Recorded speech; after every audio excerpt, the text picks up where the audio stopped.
아멘. 오늘도 말씀 주십사고 기도하겠습니다. 신명기 30장 6절부터 10절까지 보겠습니다. 주 당신들의 하나님이 당신들의 마음과 당신들 자손의 마음에 할례를 베푸셔서 순종하는 마음을 주실 것입니다. 그리하여 당신들이 마음을 다하고 정성을 다하여 주 당신들의 하나님을 사랑하며 살 수 있게 하실 것입니다. 주 당신들의 하나님은 당신들의 원수와 당신들을 미워하고 괴롭히는 사람들에게 이 모든 저주를 내리실 것입니다. 그때에 당신들은 돌아와서 주님의 말씀을 순종하며 내가 오늘 당신들에게 명한 모든 명령을 지킬 것입니다. 그러면 주 당신들의 하나님은 당신들이 하는 모든 일에 복을 주시고 당신들 몸의 소생과 가축의 새끼와 땅의 소출을 풍성하게 하실 것입니다. 주님께서 기쁜 마음으로 당신들의 조상이 잘되게 하신 것처럼 기쁜 마음으로 당신들도 잘되게 하실 것입니다. 당신들이 주 하나님의 말씀을 잘 듣고 이 율법책에 기록된 명령과 규례를 지키고 마음을 다하고 정성을 다하여 주 당신들의 하나님께로 돌아오면 그런 복을 받게 될 것입니다. 아멘. 6절에 하나님이 당신들의 마음과 당신들 자손의 마음에 할례를 베푸셔서 순종하는 마음을 주실 것입니다. 그리하여 당신들이 마음을 다하고 정성을 다하여 주 당신들의 하나님을 사랑하며 살 수 있게 하실 것입니다. 라고 했습니다. 사람이 자기 마음을 마음대로 하지 못합니다. 하나님께서 마음에 할례를 베푸셔서 하나님을 사랑하게 하시고 생명을 얻게 하십니다. 하나님은 어떤 분이십니까? 사람의 마음을 주장하시는 분이십니다. 마음을 제대로 잡기 원하면 하나님을 의지하고 하나님께 기도해야 합니다. 하나님께 순종하는 마음을 주셔야 하나님을 사랑하며 살 수 있습니다.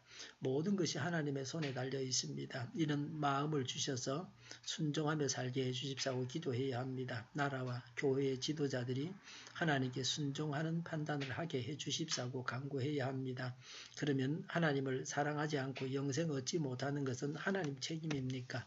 예수 믿고 구원받은 것은 하나님의 은총입니다. 불신은 하나님의 은총을 사람의 자유로운 의지로 거절한 것입니다. 불신으로 멸망하는 것은 그 책임이 그 사람 자신에게 있습니다. 바울은 할례를 몸에 하지 말고 마음에 하라고 했습니다. 겉모양만 갖출 것이 아니라 교회에 출석만 할 것이 아니라 실제로 범사의 생활 속에서 하나님을 믿고 의지해야 합니다. 예수님을 영접하고 예수님을 주인으로 의지함으로 마음의 할례를 받아야 합니다. 7절에 하나님은 당신들의 원수와 당신들을 미워하고 괴롭히는 사람들에게 이 모든 저주를 내리실 것입니다. 라고 했습니다. 하나님께 순종하면 순종하는 자의 원수와 순종하는 자를 괴롭히는 자들에게 저주를 내리십니다. 불순종하면 정반대로 하십니다. 하나님을 내 편으로 만드는 방법은 하나님께 순종하고 하나님을 사랑하는 것입니다. 하나님은 순종하는 자의 주변은 약하게 하시고 불순종하는 자의 주변은 강하게 하십니다. 다윗 왕국이 확장된 것은 하나님께서 주변국을 약하게 하셨기 때문입니다. 헤롯은 그리스도인을 핍박하다 충이 먹어서 죽었습니다.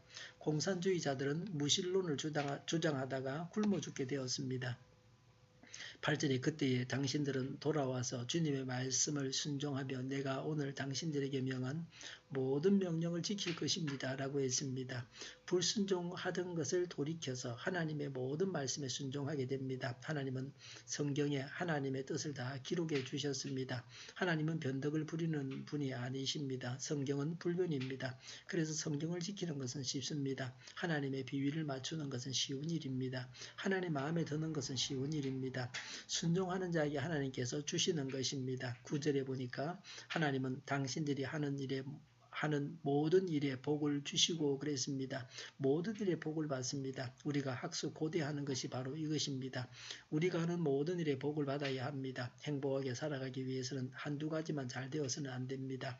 모두가 잘 되어야 됩니다. 건강도 한두 가지만 잘 되어서는 안 되고 모든 것이 잘 되어야 잘 살 수 있습니다. 오늘도 순종하는 자가 받는 모든 일에 복을 받으시기를 바랍니다. 9절에 당신들 몸의 소생과라고 했습니다. 자손이 번성합니다. 우리나라 출산율이 최하입니다.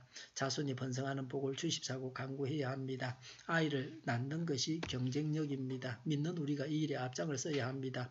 9절에 가축의 새끼와 땅의 소출을 풍성하게 하실 것입니다. 라고 했습니다. 가축이 번성합니다. 산업이 복을 받습니다. 풍성하게 하시는 복을 받아야 됩니다. 가축이 새끼를 한 마리 낳는 것과 10마리 낳는 것은 10배의 차이입니다. 9절에 주님께서 기쁜 마음으로 당신들의 조상이 잘되게 하신 것처럼 기쁜 마음으로 당신들도 잘되게 하실 것입니다. 라고 했습니다. 대를 이어서 잘되게 하십니다. 그래야 행복합니다. 당대만 잘되고 자녀들은 망하면 노년이 어렵습니다. 대를 이어서 잘되어야 합니다. 바르게 사는 사람들이 대를 이어서 잘되게 해야 합니다. 앞으로는 복무를 마치지 않은 사람, 아들을 군대 보내지 않은 사람은 국무위원이나 대통령이나 국회의원이 되지 못하게 해야 합니다. 여성이나 장애인이나 국가가 면제해주는 자 외에는 군대 가지 않은 사람은 지도자가 되지 못하게 해야 합니다. 이런 법이 통과되어야 합니다. 기득권층만 사는 세상이 아니라 사람 사는 세상을 만들어야 합니다. 복을 받는 이유를 말씀하고 있습니다. 10절에 하나님의 말씀을 잘 듣고 이 율법책에 기록된 명령과 규례를 지키고 마음을 다하고 정성을 다하여 주 당신들의 하나님께로 돌아오면 그런 복을 받게 될 것입니다. 라고 했습니다. 성경대로 살고 하나님께로 돌아오기 때문에 복을 받습니다. 성경대로 살고 하나님께로 돌아와서 복을 받아야 합니다.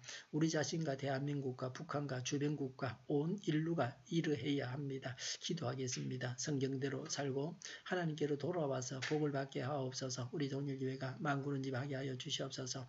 예수 이름을 명하노니 모든 병만은 물러가고 몸의 모든 부분들은 온전하게 될지어다. 신유의 기적을 베푸셔서 저희의 질병을 고쳐주시옵소서. 저희와 교회와의 나라의 민족을 불쌍히 여겨 주시옵소서. 전쟁 위험이 사라지게 하여 주시옵소서. 북한의 핵 문제를 해결하시고 또 평화 통일을 이루게 하여 주시옵소서. 하나님을 대적하는 세력들이 바로 망하게 하시며 늘 신앙의 자유를 누리며 살게 하여 주시옵소서. 국회가 하나님이 기뻐하시는 법만을 만들게 하여 주시옵소서. 반성경적인 모든 법과 내규들이 즉시 사라지게 하여 주시옵소서. 대통령이 나라를 잘 다스리게 하시며 지진이 일어나지 않게 하시며 출산율이 올라가게 하시며 친환경적인 에너지 정책을 세워서 집행하게 하여 주시옵소서. 오늘도 성령님을 따라서 차고 넘치는 복된 삶을 살게 하여 주시옵소서. 주일을 잘 준비하고 내일은 하나님 앞에 아름다운 예배를 드리게 하여 주시옵소서. 감사와 찬양을 주님께 돌려드리며 예수님의 이름으로 기도하옵나이다. 아멘.